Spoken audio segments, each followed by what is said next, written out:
Seni yerim, yerim. Kusura bakma, beklettim seni de ya. Yo, önemli değil. Çok bir şey yokmuş zaten. Su koydum oldu.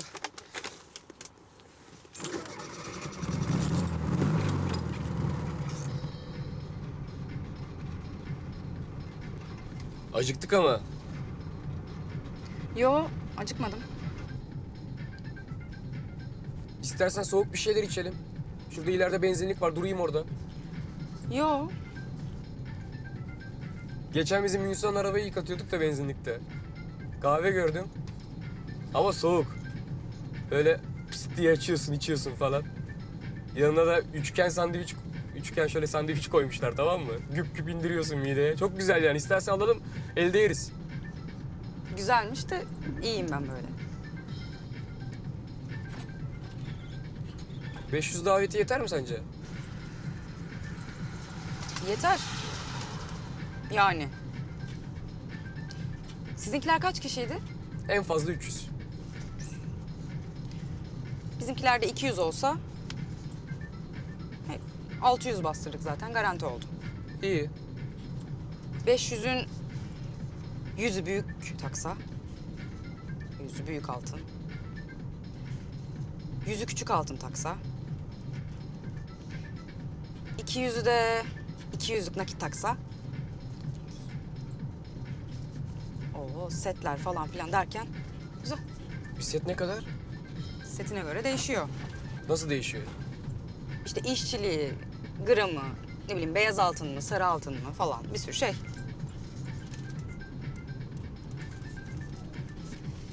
...55-60 bin altınlar olsa... ...40 bin falan da nakit gelse... ...100 bin. Yeter. En kötü 110 bin kalır cebimize net. Bayağı iyi para. Yani... ...yetmesi lazım. Yeter ya, yeter. Sana da yeter, bana da yeter. 110 bin.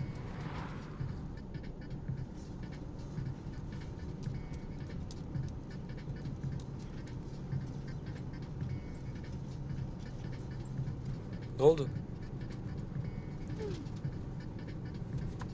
Söyle ya. Ya...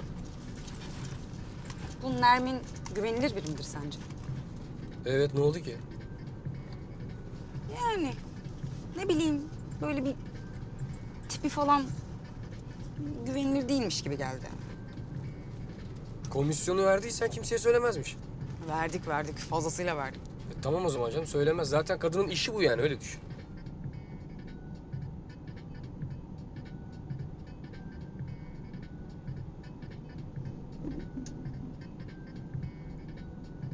Nasıl başlamış acaba? Masada otururken soracaktım ama soramadım. Vallahi bilmiyorum da biz 21.'ymişiz. Vay be. Sektörü haline gelmiş. Tabii canım.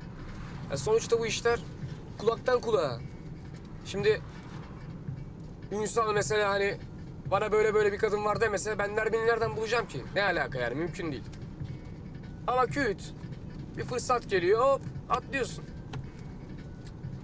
Yani sonuçta hepimizin hayalleri var, hedefleri var. Öyle hepimiz şanslı doğmuyoruz ki.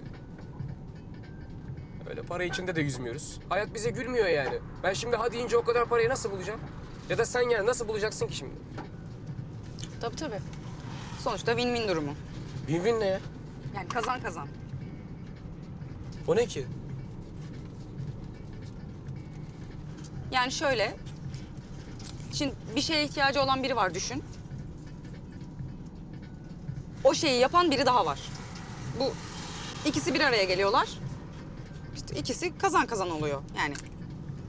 Al gülüm ver gülüm bu. Gibi işte evet. Mesela altınlardan sen de kazanıyorsun. İşte ben de kazanıyorum. Yani win-win oluyor. Bu kadar basit. Win-win. İşte o win-win de bizi tanıştıran Nermin.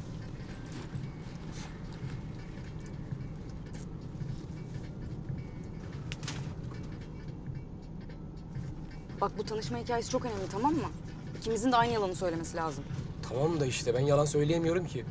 Hemen anlaşılıyor. Benim en kötü huyum dürüstlüğüm. Da söyleyeceğiz artık yani. Mecbur. Yani Söylemen lazım. Tamam şimdi bak tekrar anlatıyorum. Baştan geçelim tamam? Şimdi ben çarşıya çıkmışım böyle gezmişim dolaşmışım falan filan mağazalara girmişim çıkmışım işte yorulmuşum. Sonra böyle dinlenmek için böyle bir soluklanmak için limonata içeyim diye Dünya Kafe'ye oturmuşum. Dünya Kafe'yi biliyorsun. Tamam buraya kadar. Sen zaten oradaymışsın. İşte içeri girerken beni görüyorsun falan. İşte ben oturuyorum. Senin masanda şeker yokmuş. İşte benim masama geliyorsun. İşte şeker var mı? İşte sizin gibi şeker bir kızdan şeker alsam nasıl olur falan filan derken biz birbirimizden etkileniyoruz. Ve işte oradan sohbet muhabbet falan böyle yürüyor gidiyor. İyi güzel anlatıyorsun da orada bir sıkıntı var yani. Ben gidip bir kızla böyle pat diye konuşamam da. Ya tamam benden hani şey yapmışsın, cesaretlenmişsin anladın mı? Hani ben sana Ha anladım. sonuçta kimse de yok yanımızda. Yani bakıldığında mantıklı bir yalan gibi geldi bana. Sonradan ortaya çıkmaz. Uyar bana. Beyaz yalan ya. Sayılmaz. Ne yapacaksın parayla? Şimdi şöyle ben zaten modifiye olayındayım biliyorsun yıllardır. Yani artık bu benim bir hayat tarzım falan diyebilirim yani hayatım oldu desem yeridir. Bakalım borcum var. Ya çok bir şey değil. Onu öderim. Sonra bu araba al sat falan yapacağım yani kısmet. Ha iyi. Nasıl Amerikan arabaları var biliyor musun? Kız gibi kız. Hurdalıkta böyle dizi dizi duruyorlar. Alıyorsun bir tanesini. Yaptırıyorsun, makyajlıyorsun, satıyorsun. Ya ara ara tabii yani olay çıkarıyor ama yapacak bir şey yok. Onun mevzusu. Kim alıyor peki bunları? Pazarı kim yani? Pazarı büyük. Herkes alıyor. Hastası var ya bunların. Millet var ya bunlara çocuğu gibi bakıyor. Çok saçmaymış. Gerçekten anlamadım. Yani şimdi sana bu kadar çok sorun çıkartan bir şeye bu kadar ilgi enteresan. Ya ne uğraşıyorsun? Sat gitsin, yenisini al bin. Olur mu ya? Olur mu? Araba bu. Bunun karakteri var, bunun ruhu var. Böyle durduk yere arıza çıkarmaz mı makine? Şu an var ya senin etrafında olan her şeyi algılıyor biliyor musun? Nasıl yani? Neyi algılıyor? Neyi mesela? Bak diyelim ki ben bu yavruya 2 gün binmeyeyim tamam mı yatsın. Birkaç hafta hiç ilgilenmeyeyim. Sana yemin ediyorum küser bana. Küser. Ne demek güzel? Küser yani. Aklına ne geliyorsa terslik yapar. İşte arıza çıkartır. Trip atar yapar bir şeyler yani yapar. Ha, o yüzden bozuldu. Tabii. Şimdi sen benim yanımdasın ya. Kıskandı. Hemen bir numaralar falan. Gittim biraz ilgilendim hemen geldi kendine. Allah Allah. Vallahi ya. Kızım benim, yavrum.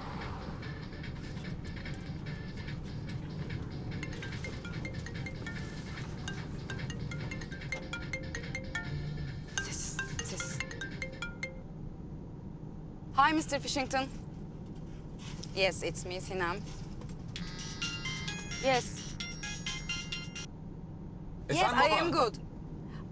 Yes, I Ne olsun come ya şimdi? next month Davetiyeleri almaya gidiyoruz. later, sir. Yanımda. Yes? Tamam.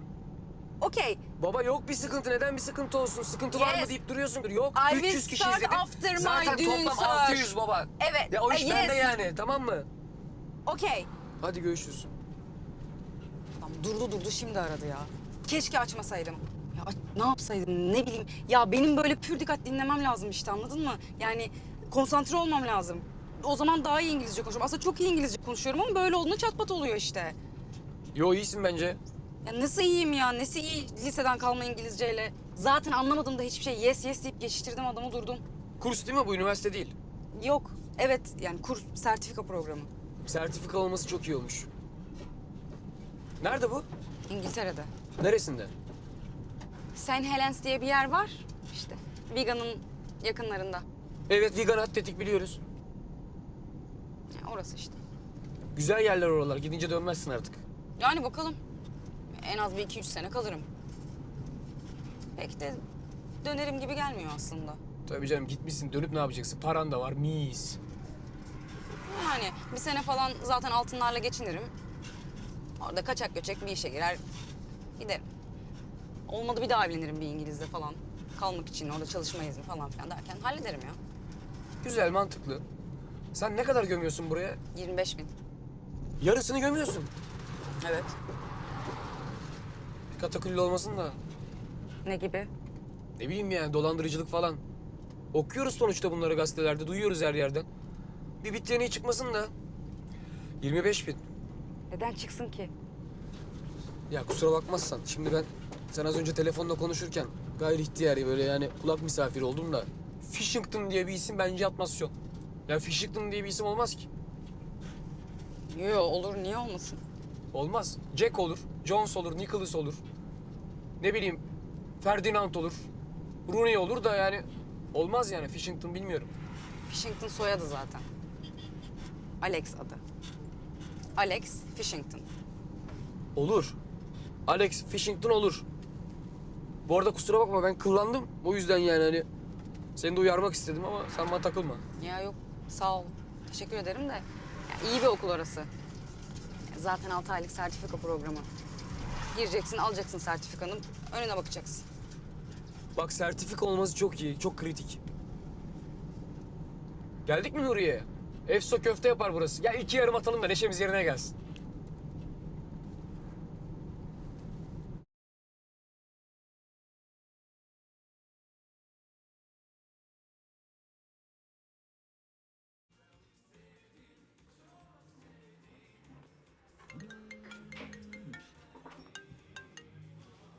Efendim Şebnem Hanım.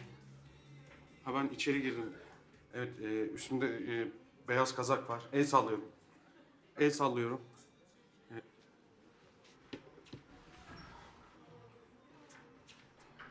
Buyurun. Teşekkürler.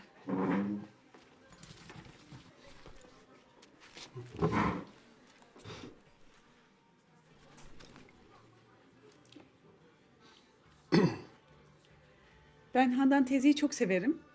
Güvenirim de. Bir tanışın görüşün deyince kıramadım. Handan teyze candır. Yani annemle eskiden babaanneme giderdik çok. O da babaannemin arkadaşı. Böyle bizi görünce hemen bir kase böyle çorba, böyle mısır ekmeği falan getirirdi. Yani ilişkimiz çok farklı Handan teyzeyle. Çok severim. Yeri bende bambaşkadır yani. Bir arzunuz var mıydı? Ben bir çay alayım lütfen. Çayımız maalesef. Nasıl maalesef? Nasıl çay yok mu? Patron menüden çayları kaldırdı. Sadece kahve çeşitleri ve tatlı var. Neden? Çünkü patron buraya coffee shop yapacakmış. İyi de coffee shoplarda da çay var. Ama artık bizde su bile olmayacakmış. Sadece kahve. Dünyada bir ilk olacağız diyor patron. Hayır, daha dün çay içtim ben burada. Dün içtim yani. Abi biz de seninle beraber o çaya içtik. Çay devri bitti artık. Artık çay yok. Ama çok güzel kahvelerim var. Süper Etiyopyan var mesela. Ondan vereyim size. Neyse neyse tamam sen bana bir orta şekerli kahve getir. Sen ne içersin abi? Bak çok güzel Guantanamo diye bir kahve var. Ondan getireyim sana. Kenya aromalı özel bir kahve de geldi. Ondan dene istersen. İbrahim, bana da bir şekerli Türk kahvesi getir. Peki abi. Ya işte gide gele böyle gereksiz, lüzumsuz bir samimiyet oluyor. Ama bu çay politikasından sonra gözden geçireceğim ilişkilerimi. Yani. Geçir bence. Ya bir şey diyeceğim. Aslında benim hiç böyle evlilik mevlilik işim olmaz. Düşünmüyordum evlilik. İşte babam çok istedi. Yani bir ısrar illa evlen. Yani ben de işte kırmayayım dedim. Bir koca adayı bakayım dedim. Aşktan beşten de vazgeçtim. Ya aslında aşk kadınıyım yani. İşte ha deyince olmuyor. Yani bir sürü kez aşık oldum ama işte ya da oldum sandım. Neyse bu konulara girmeyelim. Yani gerekirse sonra gireriz de. Zaten işte ailelerin uyuşması diye bir şey varmış ya. Babam bu konuya çok önem veriyor. Evet, babaların olmazsa olmazı aile uyuşu. Uyuşuşu. Evet. İşte Handan teyze de sizin aileye kefil olunca babam bir git bak dedi çocuğa. Ben de dedim ki bak kızım ya adamın sayılı günleri kaldı şurada. İşte bir ölmeden mürvetini görsün dedim. Nasıl ölmeden? Kanser, Ne kanseri? akciğer. Of. Çok sigara içer miydi? Hiç ağzına sürmedi. Allah rahmet eylesin artık. Başınız sağ olsun. Yok ölmedi yani makinelere bağlı yaşıyor. Yani aslında yaşıyor da sayılmaz da ya işte böyle kanser yani tatsız. Yani tıp çok ilerledi. Atlatanlar var. İşte doktorlar 4-5 aya dedi. Geçmiş olsun.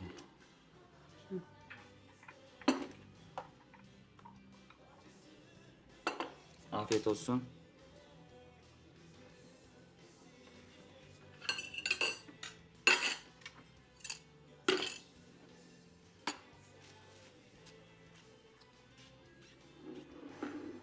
Yeni makineler çok hızlı. Çat diye geldi mi? Ya buna da Türk kahvesi demişler. Halbuki ne alakası var değil mi yani? Geçen bizim arkadaş Yunanistan'a gitti. Bir Greek kahve içeyim demiş hazır gelmişken. Gelmiş kahve bir bakmış Türk kahvesi. Demek ki Yunanistan'dan birisi gelse bir Türk kahvesi içeyim dese bir bakacak Greek kahve. Çık işin içinden. Hepsinin kökeni Yemen'den işte.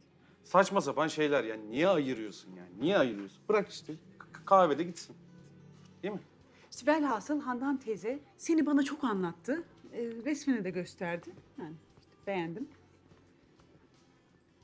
Evlenmemizde bir sakınca yok. Anlaşamazsak da ayrılırız. Yo anlaşamayacak bir şey yok. Biz çok güzel anlaşıyoruz bence. Yani öyle öyle. Sen uyumlu birine benziyorsun. Ben çok uyumluyumdur. Bizim aile hep böyledir, uyumlu. Biz hep böyle evlendik. Hepiniz mi? Tabii hepimiz ya. Yani bizde gelenek gibi bir şeydir yani görücü usulü. Bizde gelenek. Zaten görücü usulü evlilikler de %85 oranında boşanmaları azalttığına dair pek çok bulguya sahipmiş. Biz de onun resmen kanıtıyız yani. Böyle bizde çok başarılı evlilikler vardır, hiç boşanma yok. Ama boşanmak da bir başarısızlık sayılmaz, değil mi? Yani tabii. Yani başarısızlık değil de yani bir başarılılık da değil yani. Yani evlenmek kadar boşanmak da doğal. Tabii doğal yani. Doğru haklısın doğal. Doğru. Evet. Başka bir şey sormayacak mısın? Yo, Handan teyze her şeyi anlattı bana. İyi güzel. Sen ne iş yapıyorsun ben sormadım Handan teyzeye. Takı satıyorum ben. Takı satıyorsun güzel. Tezgahta mı? Yok, internet üzerinden. Ha internetten satıyorsun.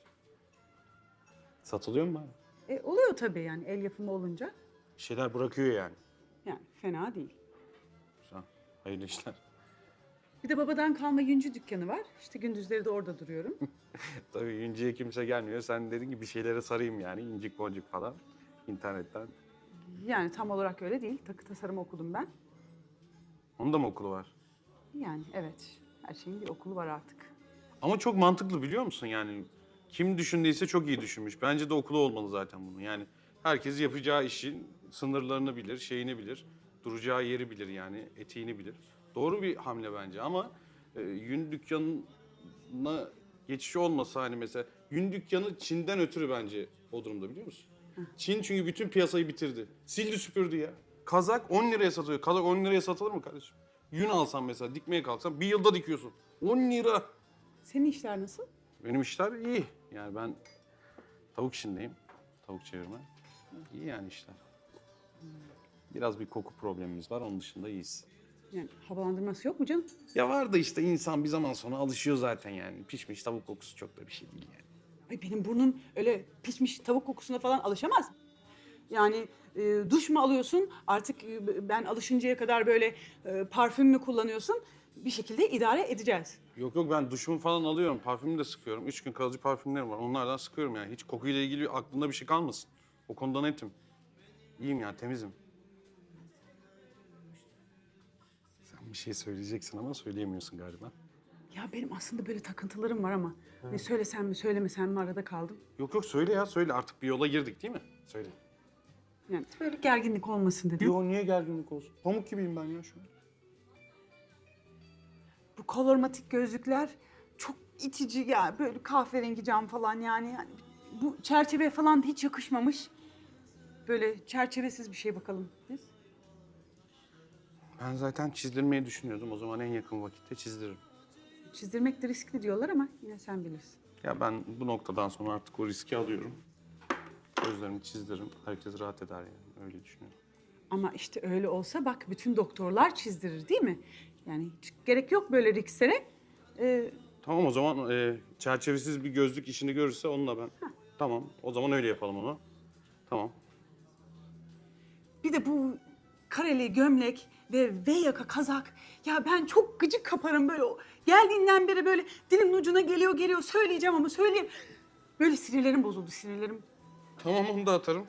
Sinirler bozulmasın onları da atarım zaten. Evde de yok zaten. Hep buraya kadar benim kazaklarım. Gözlüğü de atıyorum. Her şeyi atıyorum yani. Rahatlayalım artık. Ya senin böyle hani olmazsa olmaz dediğin bir şey varsa sen de onu söyle istersen. Ben de onu yapayım. Ben boyalı saç hiç sevmem. İşte beyazlar var arada, o yüzden boyatıyorum. Olsun, ben hiç sevmem. Çok zararlı. Yok yok, ben organik boya kullanıyorum, o daha az zararlı. Olsun, yine de zararlı neticede. Onun için boyamanı istemiyorum. Hayır, boyatacağım. Tamam, o zaman ben söylediğimle kalayım yine o zaman. Sen başka bir şey söyle istersen, ben onu yapayım. Ruj sürmeni istemiyorum. Ha bak, o tamam, ruj yok bende. Olsun, sen yine de ruj süren bir insana benziyorsun. Ruj sürmeni istemiyorum. Neticede rujlar balinaların üstünde deneniyor. Balina yağı var içinde, yunus yağı var. İstemiyorum. Ben yunusları çok severim. Gerçekten mi? Evet. Ay ben de bayılırım ya. Ya hayatta olmazsa olmaz bir şey varsa o da benim için yunustur aslında. Ya benim de yunuslu pijamalarım var, biliyor musun? Görürsün sen de. İnşallah ya. Evet, evet. Ben de işte çok seviyorum yunusları. Çok sevindim şu an. Yunus'ta ortak noktamız. Horlama var mı? Yani her insan kadar oluyor. Ayak kokusu. Arada sırada. Nasıl arası? Çok koşarsam falan. Ya da işte halı saha maçına falan gidiyorum o zaman. Ne halı sahası Gökçe? Bu çağda halı saha mı kaldı? Ne kadar gereksiz şeyler yani. Düşeceksin, sakatlanacaksın. Orada uğraşacağız sonra seninle. Gereksiz şeyler yani. Hiç olmasın bence. Öyle diyorsan gitmem canım. Ya çocuklar çağırıyorlar şimdi. Adam eksiği oluyor falan. Kaleye geçiyorum ama bundan sonra gitmem yani. Derim ki istemiyor derim. Yok. Tamam yani. Olmasın halı saha. Tamam. Ana prensiplerde anlaştık sanki. Anlaştık, tamam, güzel. Heh.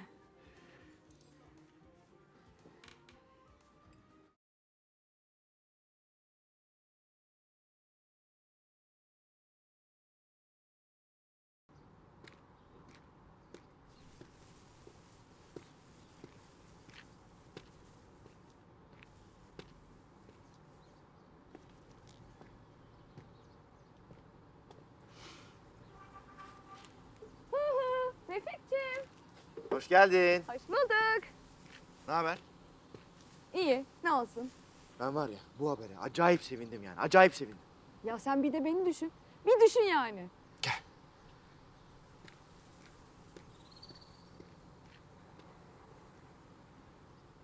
Ne dedim ben? Ben ne dedim? Erkek olacak dedim. Demedim mi? Dedim. Evet demiştin. Bildim yani. Aferin bebeğim. Attın tuttu. Atmadım bebeğim. Hissettim. Ha, peki. Ne dedi doktor?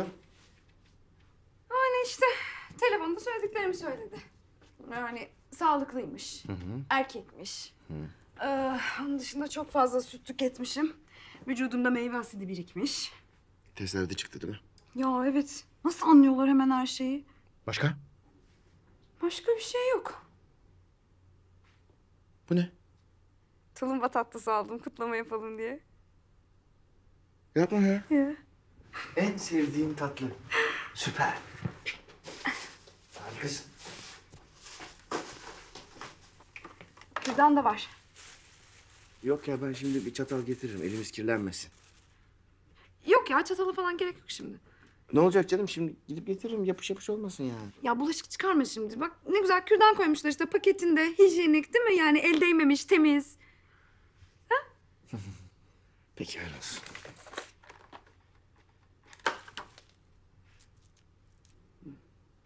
Peçete de isterim. Buyurun. Cinsiyeti kesinleştiğine göre isim de kesinleşti o zaman. Dedemin ismi. Zaten içimden o geçiyordu. Yalnız sanki o isim ağza pek oturmuyor gibi. Otur zamanla otur. Bir de ne bileyim ya okulda çocukla dalga geçerler gibi geliyor bana yani. Niye dalga geçsinler canım? Ne bileyim böyle çok uzun bir isim. İnsan söylerken nefesi tükeniyor. Ne bileyim diyafram bitiyorsun yani. Sen hala o mesele yüzünden mi istemiyorsun? Tamam. Oğlumuza eski sevgilinin ismini koyman pek hoşuma gitmiyor tabii. Dedemin ismi Befik'cim. Taktın sen de bu konuya. Takmadım hayatım, takmadım. Sen taktın diye. O ismi duyunca eski sevgilinin aklıma geliyor. Ne yapayım? Nasıl aklına geliyor? Basbaya. O ismi duyunca senin eski sevgilinin suratı geliyor gözümün önüne. Eski sevgilinin suratı niye senin gözünün önüne geliyor canım? Çok yakışıklı çocuktu da ondan. Ay biliyor musun aslında dedem de çok yakışıklıydı. Demek ki o isimdeki çocuklar yakışıklı oluyor yani. Demek ki oğlumuz da çok yakışıklı olacak. Bir dakika. İsimlerin genler üzerinde, genlerin de isimler üzerinde bir etkisi olabilir mi yani? Vay, bu çok iyiymiş. Bu çok iyi.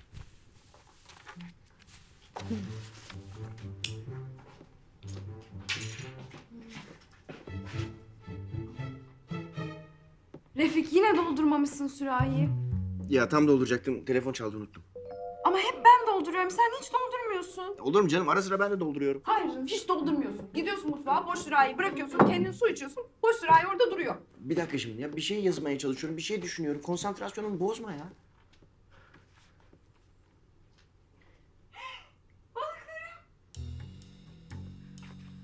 Balıklara da mı yem vermedin? Tam verecektim, o sırada telefon çaldı. Unuttum. Ay bütün gün aç mı kaldı hayvanlar? Ama Ayşe dedim, dün verdi dedim nasıl olsa dedim. Ben dedim verecektim ama dedim Ayşe nasıl olsa dün verdi dedim. Vermeye gerek yok dedim. Ayşe dedim de öyle dedim de ben dedim de. Ya mesele senin benim vermem meselesi değil ki zaten. Ya çok abarttın Ayşe ya. Abartmıyorum canım. Sen de benim çiçeklerimi sulamıyorsun. Ben senin yüzüne vuruyor muyum? Ya aynı şey mi? Değil mi? Ya aynı şey olur mu Refik? Balıklar bir gün aç kalsalar nalları dikiyorlar. Çiçekler bir gün sulanmasalar ne olacak? Hayır kedi besleyelim, köpek besleyelim istiyorum ama senin bitki sevgin yüzünden hiçbir şey besleyemiyoruz. Bari dedim balık alalım, onları da açlıktan öldüreceğiz herhalde. Yani mesele bu mu oldu şimdi? Benim bitki sevgim mi yani? Benim bitkilerim yüzünden sen kedi köpek besleyemiyorsun, hayvan sevemiyorsun öyle mi? Balıklar ne? Hayvan değil mi? Ya mesele hayvan meselesi değil. Mesele sorumluluk meselesi. Bir işin ucundan tutma meselesi. Ya duş alıyorsun, ıslak havluyu yatağın içinde bırakıyorsun. Rutubetten leş gibi kokuyor. İğrençsin. Açıldım bakıyorum. Anlat. Ay bir de çoraplarım var. Her yerden çorapların çıkıyor. Bahçeden çıkıyor, balkondan çıkıyor, banyodan çıkıyor, masanın altından çıkıyor, masanın üstünden çıkıyor. Mutfak tezgahında bile çorapların var. Ya sen benden ütüye su koymamı istedin. Ben de mutfağa gittim ütüye su koyacağım diye. O sırada çoraplarımı tezgahın üzerine bırakmışım. Ama sonra aldım. Zaten o bile falso. Çünkü ütüye iyi su değil, kötü su koyuyorsun. Ayşe, ha iyi su olmuş ha kötü su olmuş. Ne fark eder?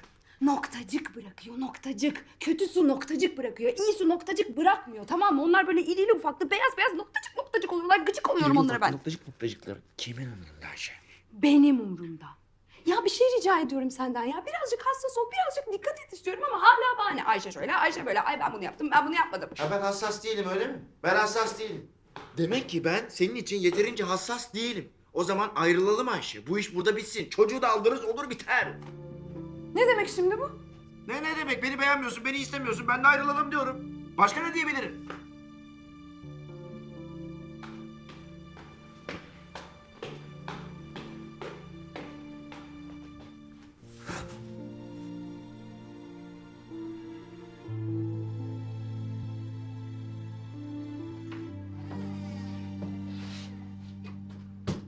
Ne haber Refik?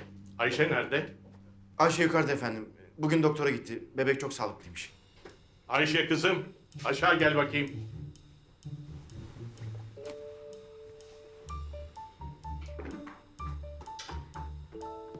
Buyurun efendim. Otur.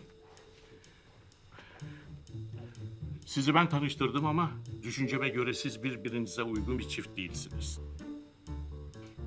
Efendim biz çok uygunuz. Tencereyle kapak gibiyiz. Kerem'in Aslı gibiyiz. Kerem'in Aslı gibi. Ne olur bizi ayırmayın. Efendim Ayşe'yi benden ayırmayın lütfen. Sizi izliyoruz, gözlemliyoruz, test yapıyoruz.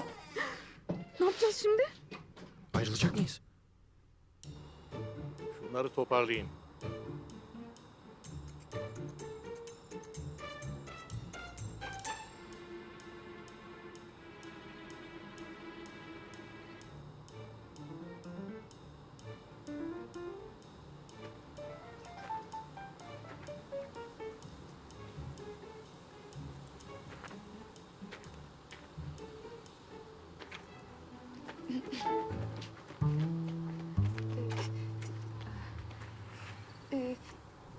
Efendim onun çocuğunu taşıyorum ben. Yapmayın bunu bize.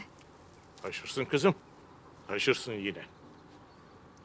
Ama efendim biz birbirimize çok iyi geliyoruz gerçekten.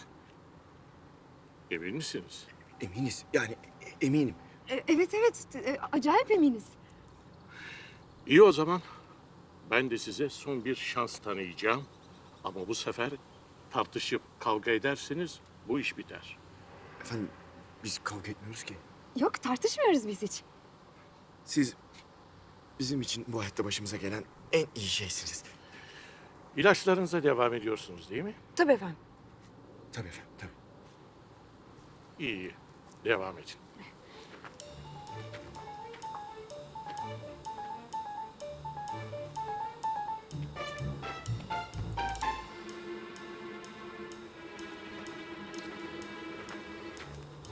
Tulumba tatlısı yerine kabak tatlısı verelim.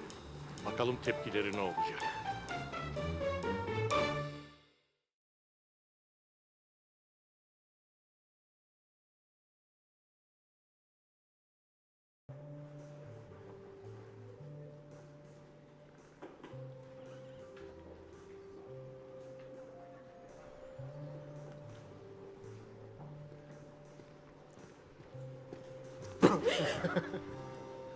Hadi ya öldürecek beni bu şakaların ha.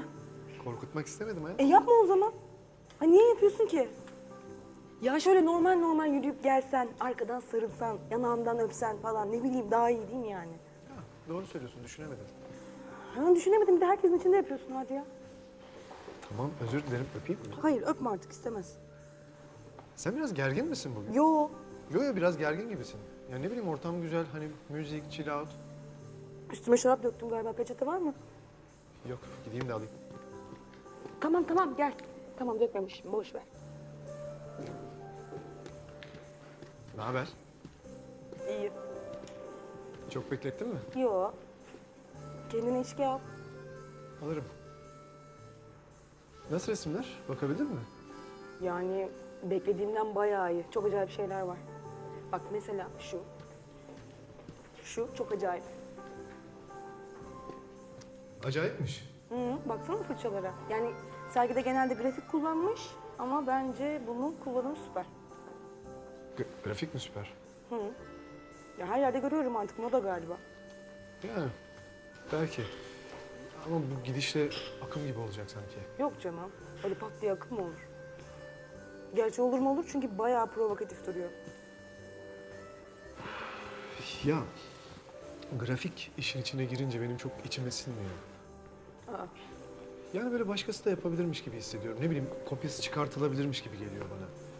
Ya bak, bunun şimdi çözümlemesini düşününce irrasyonel gibi. Ya biraz sert eleştirmiş olabilirim ama... Yok devam et. Bak, ya çizgileri tam kararlı diyemem. Ha, kararlı olmak zorunda değil. Ya ama ne bileyim, hani eğriyse eğri, kırıksa kırık, düzse düz çiz. Ama böyle yapma ya. Ya geometrisini ona göre ayarla. Ressamsın sonuçta. Ya tamam, hani doygunluğu, proporsionu, derinliği, uyumu harika. Ama şu figürler, onları yapma be dostum. Onları niye yapıyorsun? Onlar gereksiz. Kader Kızılgül. Kader mi? Kader. Aa. Kader'in de resmi varmış. Evet. Haberin yok muydu? Yok, nereden haberim olacak? Şimdi gördüm, şaşırdım. Beğendin mi resmini? Güzel mi? Vallahi çok beğendim, harika. Şuna bak. Çok beğendim. Tebrik edelim o zaman. Yanaklarından öpelim. Buralarda mıdır ki? Bakalım. Buralarda mı? Baksana bir. Yok canım, buralarda değilim. Buralarda olsaydı gözümden kaçmazdı. Gözünden kaçmazdı.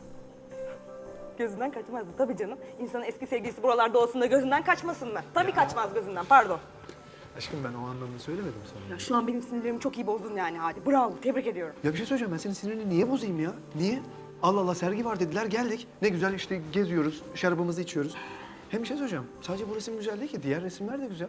Mesela bak, şu da güzel. Bak bunu kim yapmış, bu çok güzel. Ha, bunu da Kader yaptı. Evet, bunu da Kader yapmış. Zaten sen onun her şeyini beğen, her yaptığını beğen zaten onu.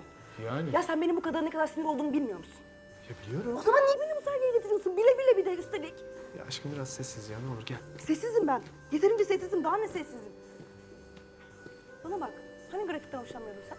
Ya hoşlanmıyorum grafikten, ne hoş? Hayır hoşlanıyorsun, kendin söyledin, ağzına söyledin, gördüm. Ne dedin? Çok güzelmiş resmi dedin. Ben mi dedim? Ha, ben onu lafın gelişi söyledim. Nasıl lafın gelişi söyledin ya? Allah Allah, lafın gelişi söylemiş. Şuna bak, şuna. Şuna bakar mısın? Şuna bakar mısın?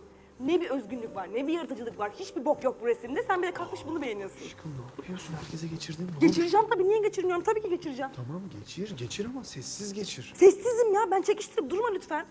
Allah Allah ya. Ne oldu? Porsche'nin kararsızlığı falan konuşuyordun. Ha, ne oldu yani şimdi? Ne değişti ki ben onu anlamıyorum. Ne değişti? Sen de fırçaları beğenmedin mi? Beğenmedim. Neyini beğeneceğim ya ben bu fırçaları? Resme bak bok gibi. Sergi zaten bok gibi. Neyini beğeneyim ben bu serginin ya? Aa, ben sana bir şey söyleyeyim mi? Senin beni buraya niye getirdiğin çok iyi anlaşıldı şimdi. Ne anlaşıldı ya? Sen benim çizdiklerimi beğenmiyorsun. Evet, sen benim çizdiklerimi beğenmiyorsun, boyadıklarımı beğenmiyorsun. O yüzden beni buraya getirdin, değil mi? Şu an saçmalıyorsun. Saçmalıyorum. Ya tamamen saçmalıyorsun. Tamamen Gel dışarı saçmalıyorum. çıkalım. Hadi, Tamamen hadi, hadi. saçmalıyorum. Özlüyor musun onu? Hı? Bugün buraya bu yüzden mi geldik? Onu görürüz diye mi? Yani özlediğim için mi geldik? Konu nasıl buraya geldi şu an hiç anlamıyorum. Sen beni buraya getirdin. Dedin ki gel sergiye gidelim. Ondan sonra da oradan çıkar takılırız dedin. Demedin mi, dedin mi? Ya dedim. Tamam, bitti. Anlaşma mı yaptınız? Planlı mı bunların hepsi? Kaderin resimleri var ya her yerde. Planlı mı bunlar? Bilerek mi yaptın yani? Ha? Kızmayacağım. Söyler misin? Kızmayacağım. Aşkım vallahi gel dışarı çıkalım. Herkes bize bakıyor. Rezil. Ya baksın ya! Herkes bize baksın yani bir zahmet. Herkes önce bu bok gibi resimlere baksın, ondan sonra bize baksın. Ne oldu teyze? Niye bak? İzle ya! İzle rezalet tabloları izleyin. Bok gibi resimler, hepsi bombok. Zaten oturuyorlar bilgisayarın başında, çiziyorlar, sonra da sanat eseri. Tabii sanat eseri. Para için bunların, hepsi para için. Hepsi para. Ne bakıyorsun ya? Teyze mi dedi? Şurada bir şey konuşuyorum. Niye lafımı bölüyorsun pat diye? Anlamıyorum ki seni de. Ya nasıl gidiyor diye sordu. Ben de sürekli kavga ediyoruz dedim. Sürekli kavga ediyorsun. Dedim mi öyle bir şey? Ya tabii ki söylemedim. Niye öyle bir şey söyledin? Söylersin çünkü sen. Allah Allah ben niye öyle bir şey söyleyeyim ya? Niye arıyor bu kadın sürekli? Zırt pırt. Bu kadın niye arıyor? Ne bileyim yani sorumluluk hissediyor herhalde. Ne sorumluluğu hissediyor? Tanıştırdı, bitti gitti. Tamam evlilik tarihi de aldık. Bu neyin sorumluluğu? Ne bileyim. Bıktırdı. Bıktırdı yani, bıktırdı. Şarabı beğendin mi? Hiç beğenmedim. İğrenç.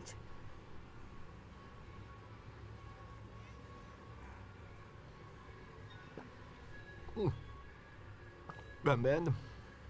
Ya ucuz şarap koyuyorlar. Evet bu da ucuz ama köpek öldürenin kalitelisini bulmak zordur O gerçekten. nasıl bir tabir ya? Köpek öldüren. Nasıl bir tabir? Ne çirkin, ne pis.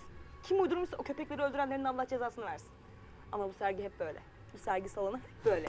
Leş gibi şarabı kakalıyorlar milleti. Ondan sonra da niye kimse gelmiyor? Sergi salonu bomboş. Tabii boş olur. Sen kendi itibarını düşünme. Sanatçıları hor gör. Sonra niye gelmiyor? Resim sanatına sergi azaldı. Beğeni azaldı. Kimse gelmiyor. Gelmez tabii. Şarap alayım mı sana? Ben de olsam ben bir daha gelmeyeceğim buraya. Alayım. Buraya gelmeyeceğim bir daha. Kimse de beni getirtemez.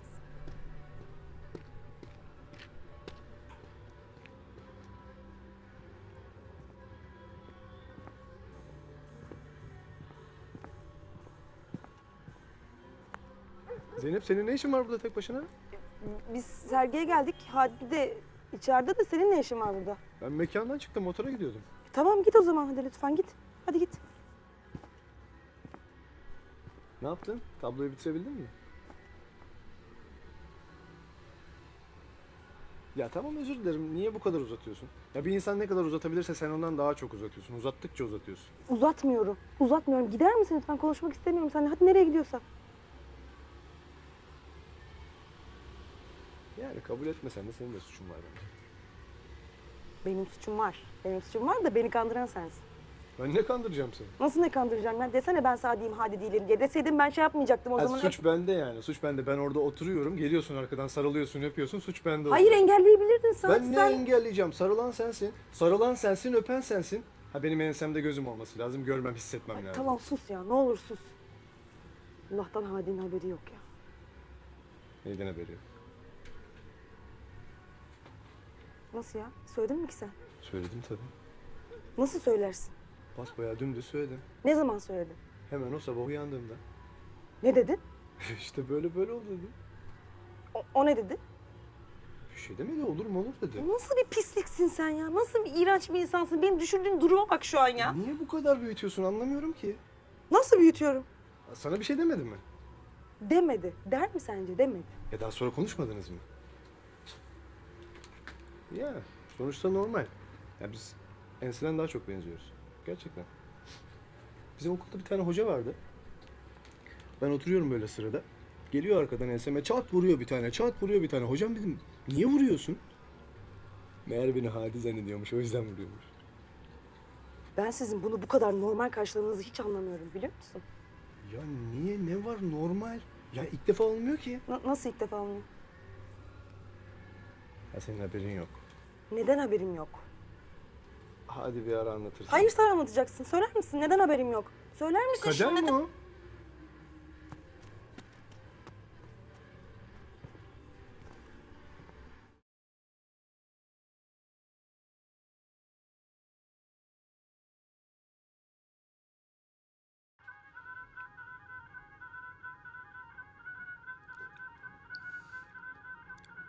Alo.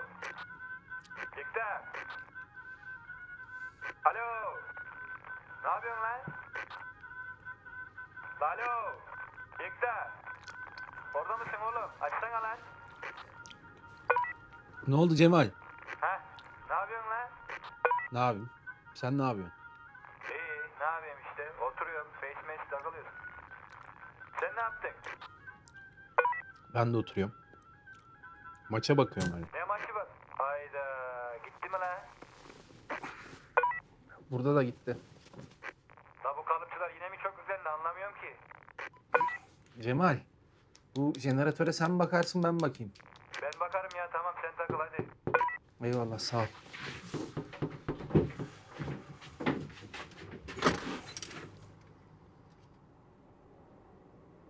Larisa, Ne haber Yekta? sen nasıl buldun burayı? Sevim abla getirdim. Allah Allah, iyi bak karanlıkta takılıp düşmedin. Ya arasana beni kapıdan gelip alırdım. Abartma, telefonumun ışığı var. Geç hadi geç, üşüyeceksin soğuk dışarısı. Yok, Sevim abla bekliyor. Gelsin o da niye gelmiyor? İnmedi arabadan. Larisa acil bir durum mu var? Annem Sevim ablayı aradı. Ay Sevim ablana ya. Sevim abla da Sevim abla. İkide bir Sevim abla. Ne Sevim ablaymış arkadaş. Yekta, niye bağırıyorsun? Yani tamam Sevim abla vesile oldu. İyi hoş da.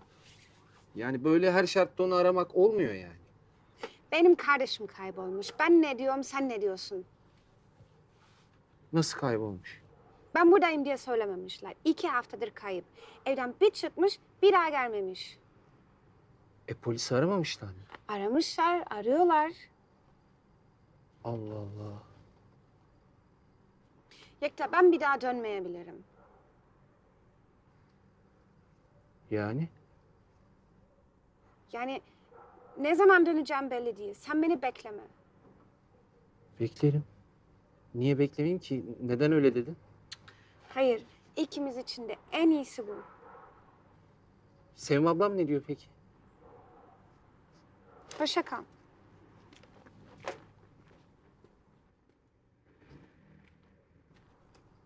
Larisa. Larisa dur gitme ne olur. Gitmem lazım. Tamam git. Ama sonra geri gel. Ya Yekta, ne oluyor sana? Koca adamsın. Larisa biri görecek sıkıntı olacak. Gel içeride 2 dakika konuşalım. Tamam. Larisa. Larisa benim sana ihtiyacım var. Ya 2 haftadır tanışıyoruz. Ne ihtiyacı? Bak ben seninle tanıştıktan sonra uyuyabiliyorum. İnsomnia gibi. Hayır ya öyle bir şey değil. Onlar uyuyamıyor. Benimki daha farklı. Nasıl farklı?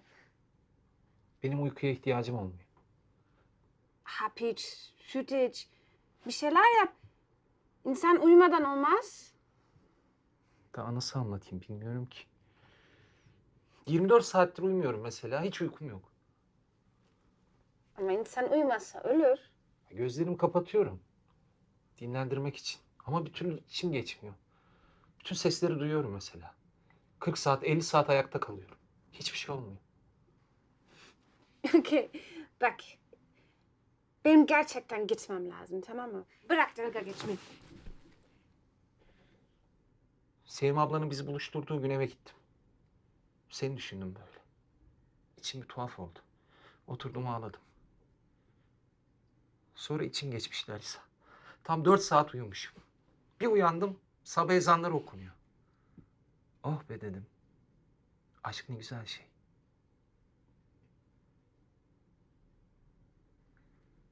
Sen benim huzurum oldun Larisa.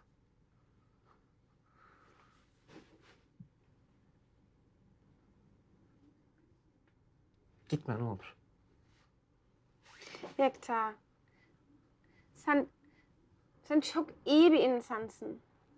Sen melek gibisin. Sen de öylesin.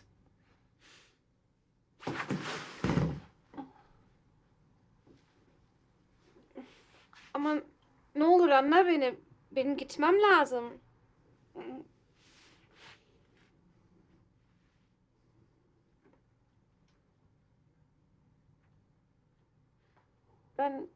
Ben senin kadar iyi bir insan tanımadım. Ama ne olur sen de beni anla.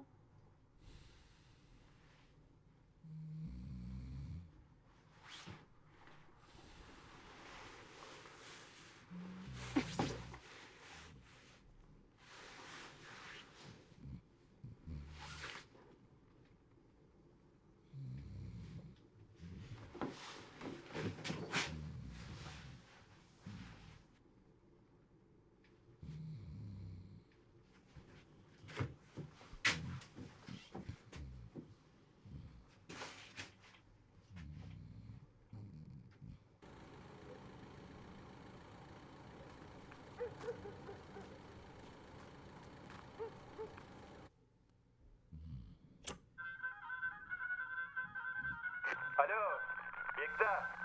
Hallettim tamam.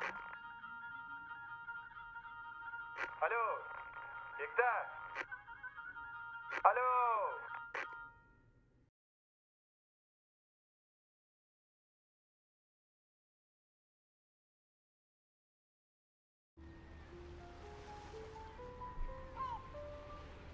Meryem.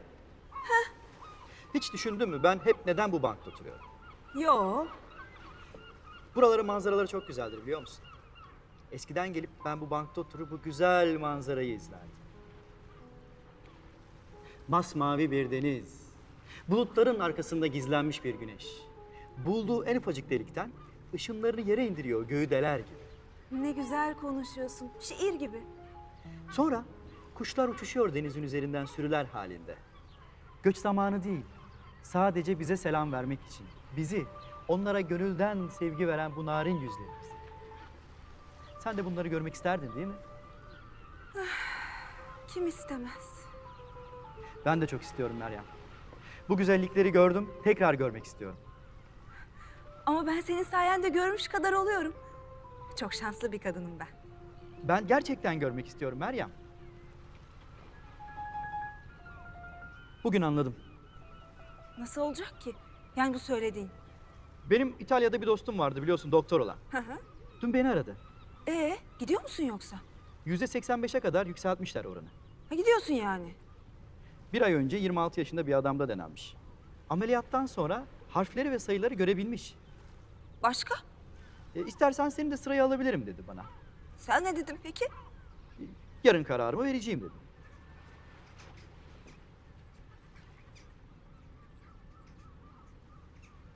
Meryem, kendini benim yerime koy.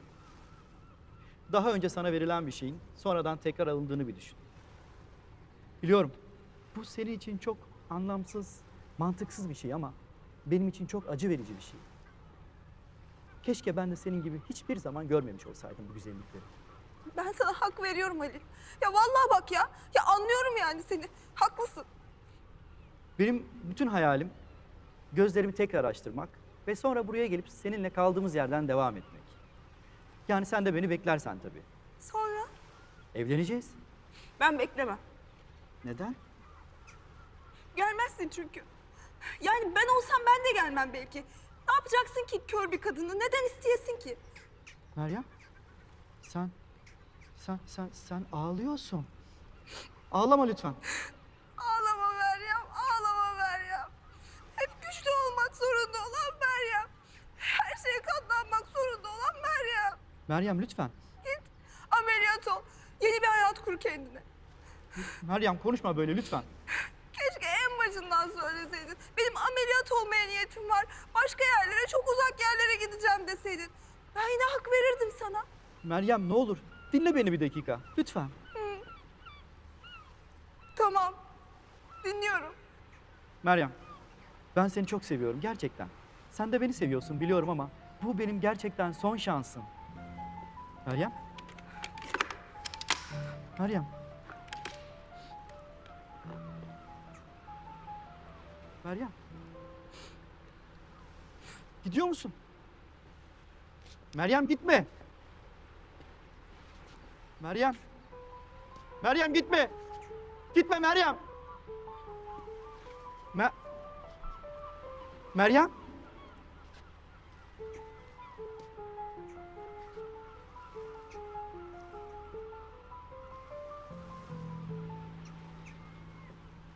Kestik.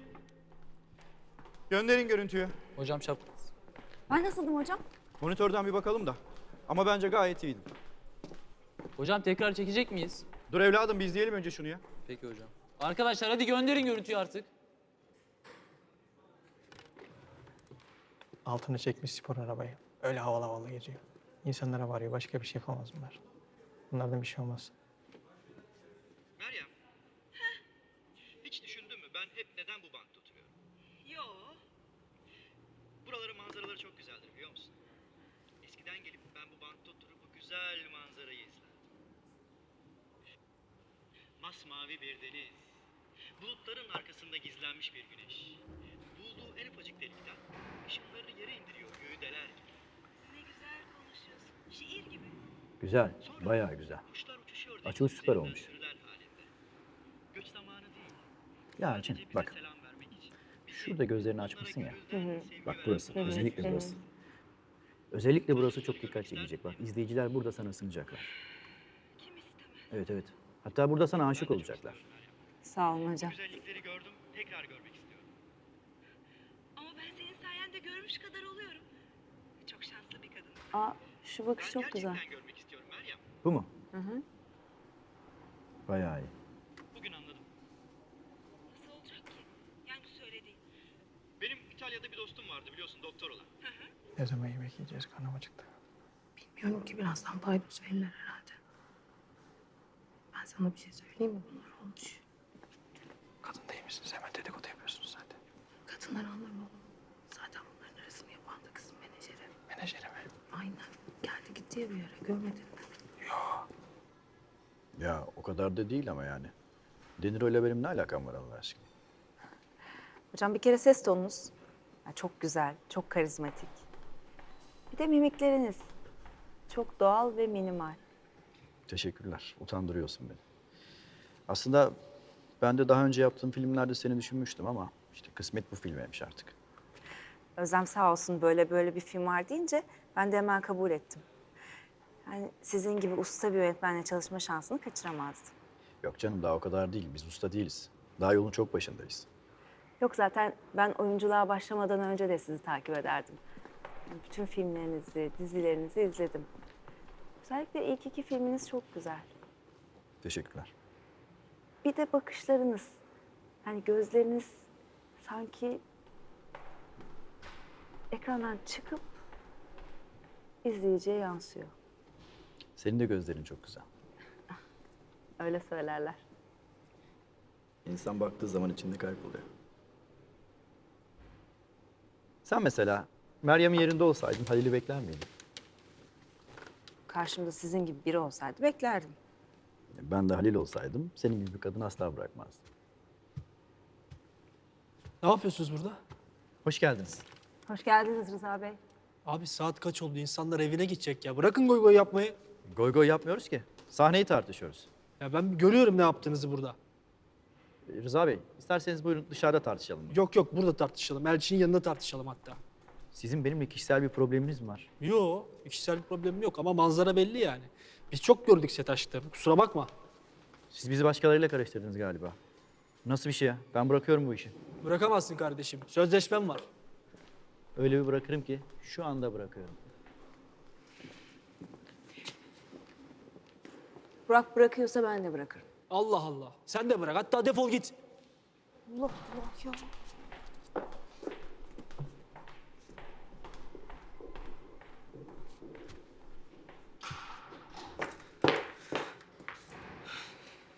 Yemeğe çıkalım mı?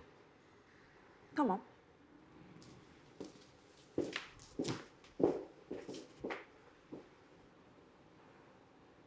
Ha Ya siz ne yapıyorsunuz orada? Kalkın oradan ya. Çiftliğe çevirdiniz burayı iyice. Allah Allah.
Demetciğim sıkıldın mı? Yok abi neden sıkılayım? Kusura bakma biraz uzun sürdü de. Olsun oturdum izledim işte. Bak Hasan bu. Hasan!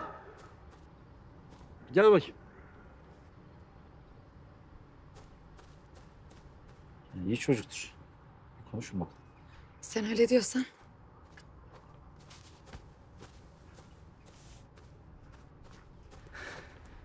Memnun oldum. Ben de memnun oldum. Hadi gençler. Benim biraz işim var. Siz konuşun.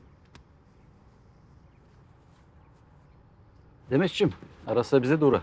Uğrarım abi. Hadi.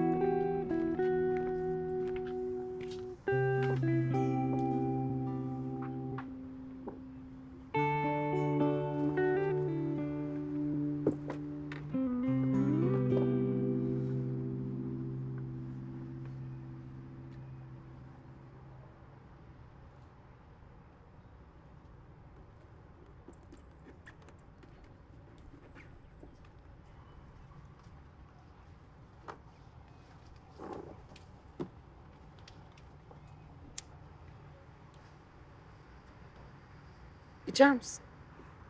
Yok, kullanmıyorum ben. Sağ ol.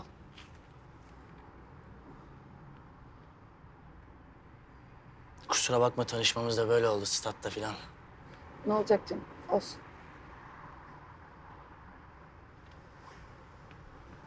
Antrenmana devam değil mi? Tabii devam. Aynen. Haftada kaç gün yapıyorsun? 2, 3, bazen 4. Onun dışında hep dükkandasın. Aynen. Dükkandayım. Güzel iş ya. Böyle her yerde altınlar, mücevherler. Yok ya. Hani kuyumculuk öyle senin sandığın gibi güzel bir iş değil.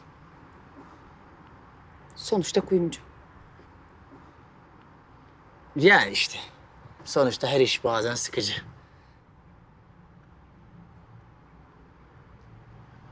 Nasıl oluyor o güvenlik şeyleri falan? Sen çalışıyorsun daha iyi bilirsin. Sonuçta yığınla altın var, para var. Ya ben de pek bilmiyorum ama çok iyi koruyorlar. Ama patron sana güveniyordur. Değil mi? Düşünsene. Dükkanı sana bırakıp gitti. Bir saat ortada yok. Sen istesen her şeyi alıp kaçamaz mısın? Olmaz. Yakalanırsın ya, her yerde kamera var.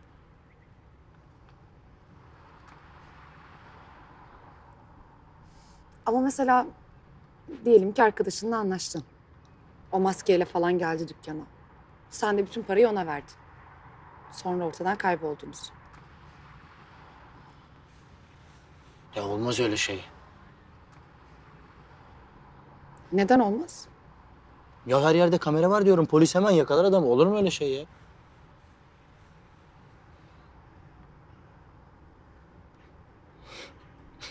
Allah.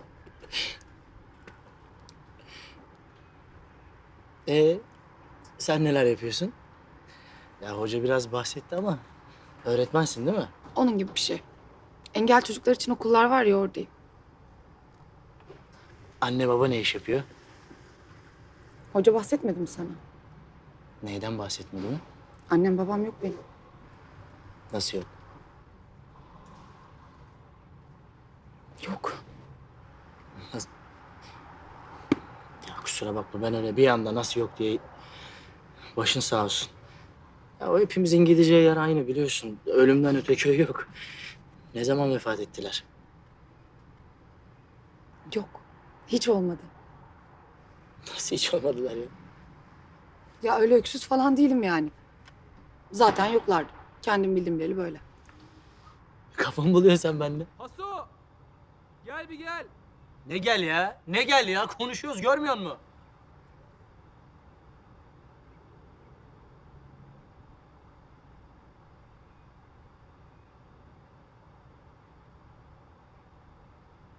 Kendim bildim bileli yalnızdım. Annem, babam, akrabalarım. Hafızamda kimse yok. Vardır. Senin bilmediğin bir yerde illaki bir akraban vardır senin. Yetiştirme yurdunda mı büyüdün? Yok. Sen üniversite sınavında ne yaptın? Ha? Nasıl doldurdun o formu? Nüfus kağıdında ne yazıyor senin?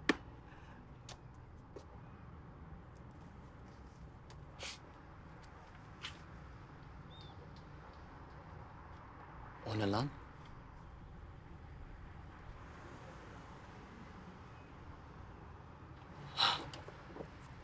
Yok işte. Yok. Doktora gösterdin mi? Gösterdim. Ne dedi? Olur öyle şeyler. Bazen bazılarının göbek deliği kendiliğinden kapanır dedi.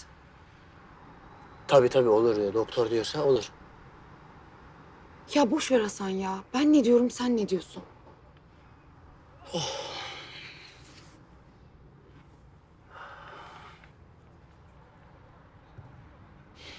Bir sigara versene.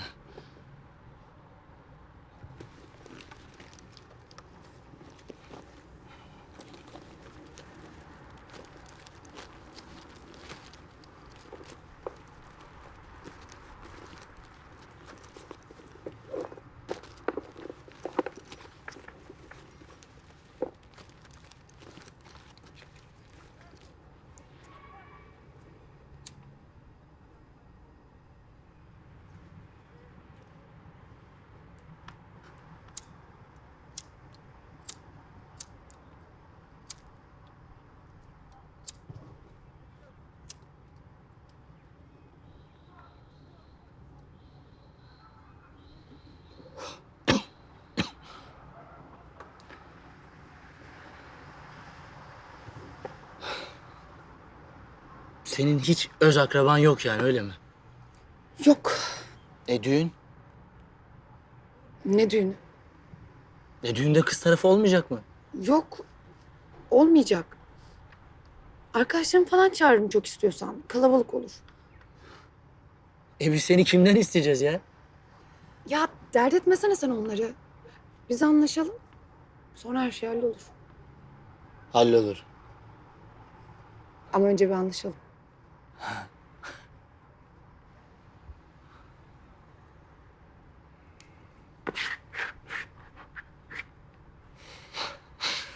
Allah Allah. Ya hiç... Peki bir şey soracağım sana. Sor. Seni kim büyüttü? Kimse. Kendim büyüdüm. Ya nasıl kimse kendim büyüdüm? Olur mu öyle şey? Sen Tarzan mısın? Hep böyleydi. Yani anılarımda, hafızamda kimse yok. Yalnızdım. Tamam işte bak. Yani desem ki hafıza kaybı yaşadın. Hiçbir şey hatırlamıyorsun. Hiçbir şey yok. Tamam o tamam. Onu anlayabilirim de yani göbek. Değil mi? Ya zaten bize şans olsa. Şanslısın işte. Sen çok şanslısın. Ya ikimiz de şanssızız ya. İkimiz de şanssızız. Ya sen çok güzel bir kızsın. Ama işte böyle tatlısın. Ama Olmaz değil mi? ne olmaz? Evlenmezsin benim gibi biriyle. Yani bilmem ki. Ya benim hayalim normal bir düğün. Normal bir düğün istiyorum ben. Böyle davul zurna çalacak, halay çekeceğiz. Ondan sonra gelin arabasının önünü çocuklar kesecek. Zarfları atacağız. Bazıları da boş çıkacak. Ondan sonra bacanak yatacak arabanın önüne. İlle de rakı diye tutturacak. Bu yani. Evet. Evet. İşte yani çok normal, sıradan bir düğün benim hayalim. Herkesin hayalleri vardır.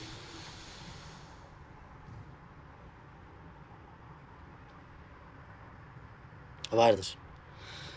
Herkesin hayali vardır.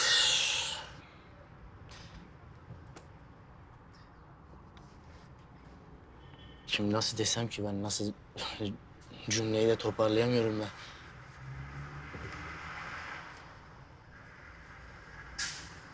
Ya Demet. Sen çok güzelsin. Ama tuhafsın ya. Saçma sapan konuşma Hasan ya. Oturunsana. Dur, bir şey daha soracağım bak. Ya bizim çocuğumuz olmazsa? Oldu. Ya çünkü çocuk çok önemli biliyorsun. Ya sakat olursa? İyice saçmaladın ya. Memnun oldum Hasan. Çakmak?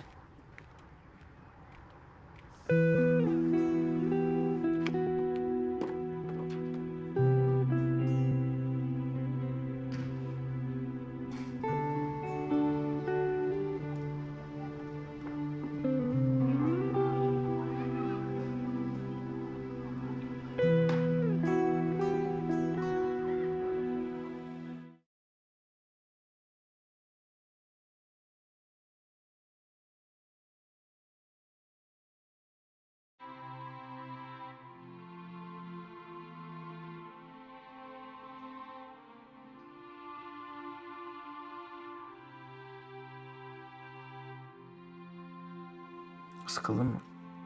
Yok sıkılmadım da yani. Diğerlerini de merak ettim.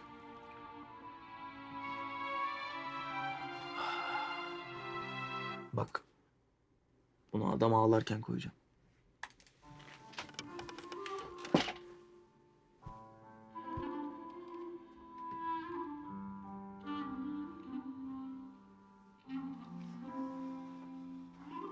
Bu diğeriyle aynı. Ya dinle, bu farklı.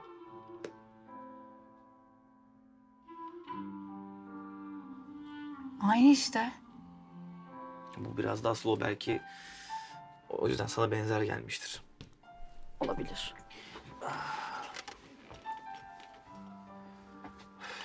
Zaten benzerse benzesin. Dizi nasıl olsa tuttu. Ben parama bakarım. Doğru söylüyorsun. Tabii parana bakacaksın. Neye bakacaksın? Bak bu da çok güzel oldu. Bunu da dinle.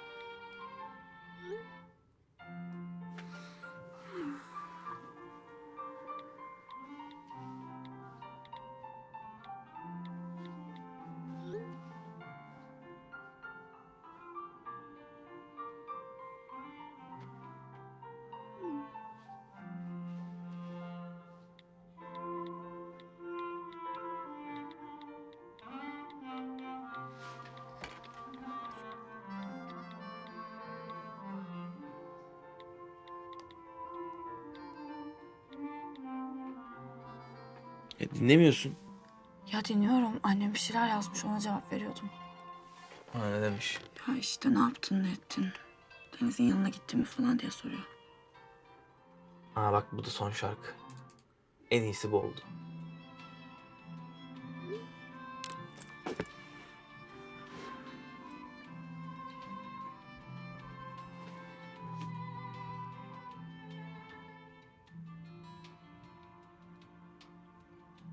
Çok iyi olmuş.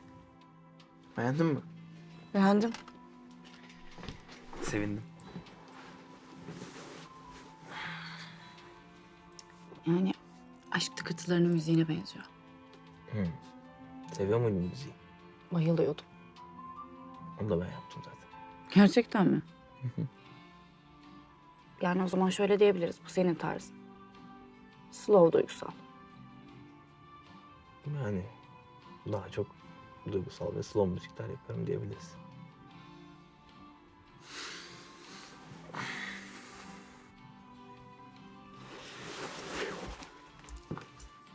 Burası biraz sıcak olmadı mı? Sen nasıl yaşıyorsun burada?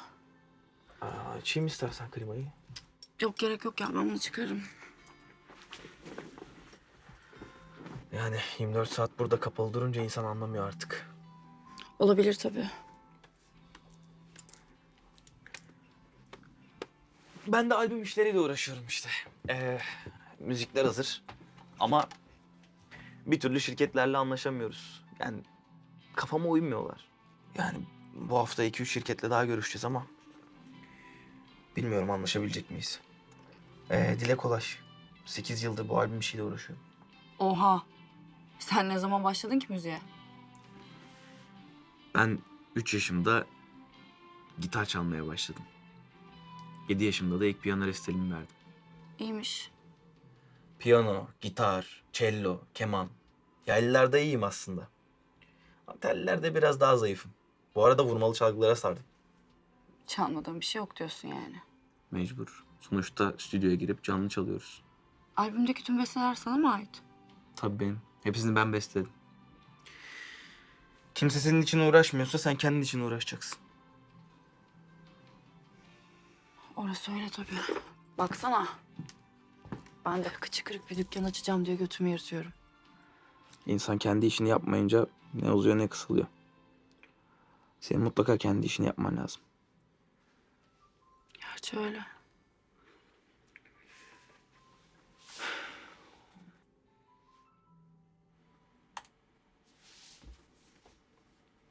Handan abla ne yapıyor?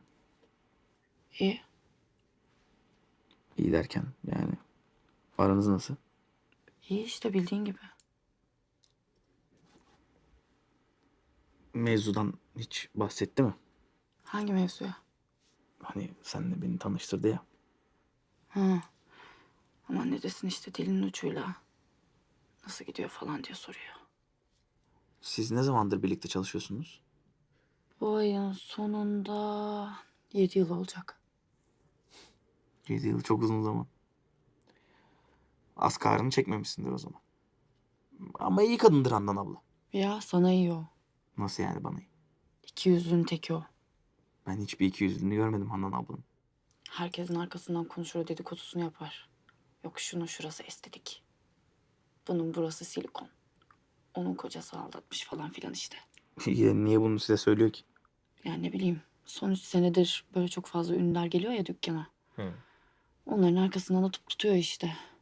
Ya mesela Buket Sarıdere geliyor. Hemen böyle... Buket Sarıdere sizden mi giyiniyor? Herhalde devamlı müşterimiz bizim o. Neyse geliyor. Bu hemen böyle sahte bir gülümseme takıyor kendine. Kadının arkasından bık bık bık gelmeler. Ne istiyorsa önüne sarıyoruz biz de. Bluzsa bluz, etekse etek falan. Neyse o seçiyor. Kabine gidip deneyecek. Bu da arkasından hemen gidiyor. Kadın da buna güvenip anlatıyor herhalde her şeyi. Neyse böyle selfiler bilmem neler falan. Bir gülümseme. Kadın gidiyor. Arkasından bir küfretmediği kalıyor yani. Bodrum'dan yazlık almış. Aslında amacı Orhan Çeliktepe ile birlikte olmakmış. Karısından ayrıldı ya Orhan.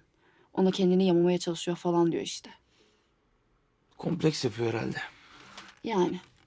Ama neyse beni ilgilendirmiyor zaten. Benim amacım oradaki müşterileri toplamak. En iyisini yapıyorsun. Yani senin yapman gereken de bu zaten. Şimdiden müşterilerini biriktireceksin ki ileride tasarımların iyi kişilerin önüne geçsin. Deniz zaman geçiyor artık. Evlilikte işte benim bunları yoluna koymam lazım. Benim de koymam lazım. Yok o seslendirmeye gelecek. Yok o dublaja gelecek. Kendime zaman ayıramıyorum. Parça yapamıyorum doğru düz. Kafam hep dalgın. Bir an önce kafamı toparlamam lazım. Müzik yani gerçek müzik öyle ısmarlamayla olmuyor. Sanat eseri böyle içten gelmeli. Böyle yürekten gelmeli.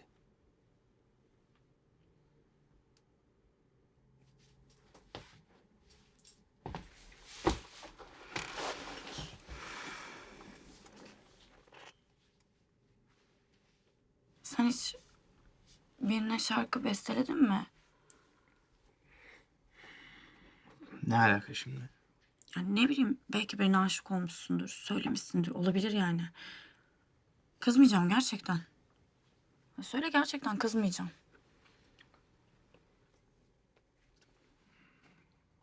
Peki tamam. Peki tamam ne? Ne bileyim. Biz seninle barda tanışsaydık mesela. Sen kapıdan girseydin. Ve seninle biz göz göze gelseydik. Sonra sen karşıdaki masaya otursaydın. Biz bakışmaya devam etseydik. Sonra aklından geçen şey olsaydı mesela. Keşke yanıma gelse. Senin aklından geçenin de bu olduğunu bilseydim. Sonra sen cesaretini toplayıp yanıma gelseydin. Biz konuşmaya başlasaydık. Hatta uzunca bakışsaydık. Ve sen bunun üzerine bana şarkı yazmış olsaydın. İşte o çok güzel olurdu.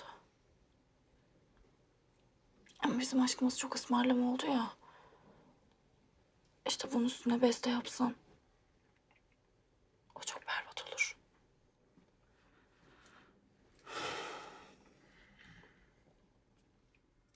Özge. Sana bir şey söyleyeyim mi? Hı.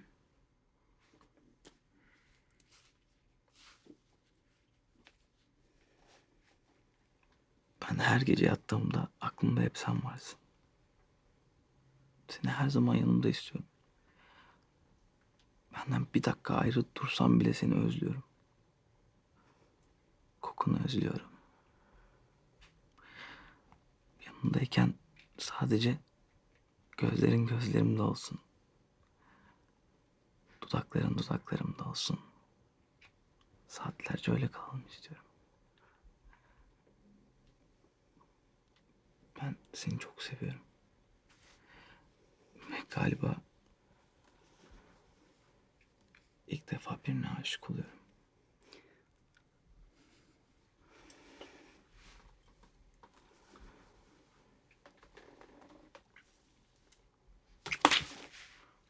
Sen bunu kaç kıza söyledin? İlk defa sana söylüyorum. Eğer ilk defa bana söylemiş olsaydın, bana çoktan beste yapmış olurdun.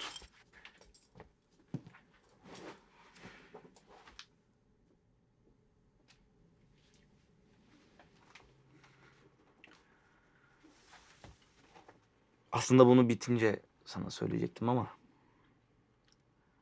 madem yeri geldi. Söyleyelim bakalım. Neyi?